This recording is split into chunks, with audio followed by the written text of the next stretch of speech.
आज हम प्रैक्टिकल 2 जो है उसका एक्सेल का टास्क देखेंगे कि किस तरह आपने इसको कंप्लीट करना है। There are some set of instruction और ये आपको डेटा प्रोवाइडेड है। You have to create this table. ठीक है, इस टेबल में आप सबसे पहले ये कॉलम्स जो हैं इसके लेबल्स ऐड कर दें और हर कॉलम से एसोसिएटेड जो डेटा है वो उसमें ऐड कर दें। जैसे वर्कर टाइप है तो वर्कर टाइप में ये डेटा है, employee number and then employee name and so on. And we are having these columns जो कि आपके पास राइट नाउ ब्लैंक है और इन कॉलम्स को हम ये इंस्ट्रक्शन फॉलो करते हुए फिल करेंगे। राइट, सो पहली इंस्ट्रक्शन हमारे पास ये है कि we have to calculate the total hours worked equals to day worked multiply by hours worked per day. तो हमें बेसिकली एक एम्प्लॉय ने टोटल आवर्स जो वर्क किया है उसकी कैलकुलेशन करनी है। तो for that we need to multiply the day worked by the hours worked per day. ठीक है, अब 20 दिन पर्टिकुलर एम्प्लॉय ने काम किया है और एक दिन में उसने 9 आवर्स काम किया है। तो ऑफ कोर्स 20 को आप 9 से मल्टीप्लाई करेंगे तो you will get the total hours worked. Right, so यहाँ पे इक्वल प्रेस करेंगे। By clicking this equal symbol you can see that we can easily now apply any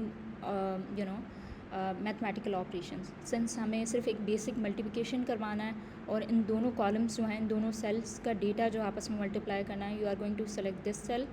ठीक है, D7 Dth column and 7th row. Right, so simply यहाँ पे आपने क्या करना है, you are going to select this cell and then multiply symbol and then you are going to select this cell and then enter press करें तो you will have the total hours worked. Right, और इसको हम पूरे column पे apply कर लेते हैं।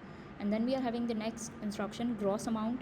यहाँ पे भी सिंपली आपको फार्मूला गिवन है कि ग्रॉस अमाउंट किस तरह कैलकुलेट करना है। Gross amount equals to total hours work multiply by work charges per hour. ठीक है, टोटल आवर्स वर्कड हमने अभी कैलकुलेट किया है और पर आवर उसे कितना चार्ज किया जा रहा है वो डेटा यहाँ पे गिवन है इस कॉलम में। ठीक है, तो मल्टीप्लाई बाय पर आवर। इसने 180 आवर्स काम किया है और पर आवर इसको कितना पे किया जा रहा है, 100। Right, so this will be the gross income of this first employee. And अगर आप इसको इस तरह ड्रैग करेंगे तो of course the same formula will be apply on the complete column. Right, now the last column is income tax. और income tax आप किस तरह निकालेंगे, calculate the 2% income tax of each employee. हर एम्प्लॉय का हमें 2% इनकम टैक्स निकालना है। Again you are going to click this equal symbol and select this gross amount और उसको आप किससे मल्टीप्लाई करेंगे, 0.02 से, since we are going to calculate the 2%। Right, enter press करें, you have this income tax 2%।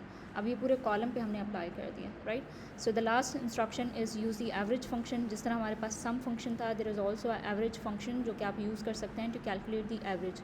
अच्छा, यहाँ पे इंस्ट्रक्शन में हमें क्या गिवन है कि एवरेज किसका कैलकुलेट करना है, ग्रॉस अमाउंट का। So this is the gross amount, इसका हमें एवरेज कैलकुलेट करना है। मैंने ये वाला सेल सेलेक्ट किया हुआ है जहाँ पे मैं एवरेज कैलकुलेट कर रही हूँ। इक्वल की को प्रेस करें और यहाँ पे एवरेज लिखेंगे तो you will get this average. There are different average functions जो कि हम बाद में एक्सप्लोर करेंगे। For now you are going to simply select this average function और ये ग्रॉस कॉलम जो है इसमें जितनी भी डेटा है उसको आप सेलेक्ट करें, राउंड ब्रैकेट क्लोज करें एंड देन एंटर प्रेस करेंगे तो you will get the average of this gross amount. ठीक है, I hope it's clear. Thank you.